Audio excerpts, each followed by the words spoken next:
बिस्मिल्लाहिर्रहमानिर्रहीम। अस्सलाम वालेकुम। आज मैं आपको कावा बनाने की रेसिपी बता रही हैं।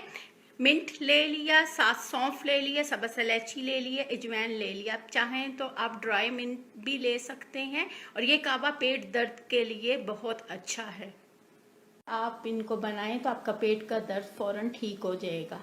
ये कावा हर एज के लोगों के लिए बहुत अच्छा है, चाहे वो छोटे हैं चाहे बड़े हैं। इनको बनाएं और इनको पिएं। इनके पीने से पेट का दर्द फौरन ठीक हो जाता है।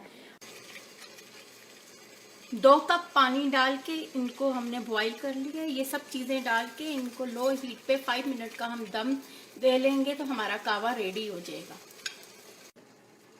5 मिनट लो हीट पे पका लिया। हीट बंद कर लेते हैं। कावा रेडी हो गया है। आपकी मर्जी है कि आपने शुगर डालनी है, सॉल्ट डालनी है, जो पसंद है आप अपनी मर्जी से डाल लें। हम सॉल्ट डाल रहे हैं।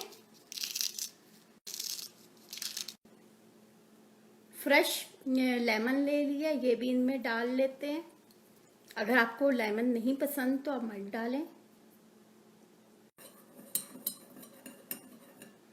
कावा बनके रेडी हो गया। आपको मेरी रेसिपी पसंद आए मुझे लाइक करें, सब्सक्राइब करें। Thank you. खुदा हाफिज़।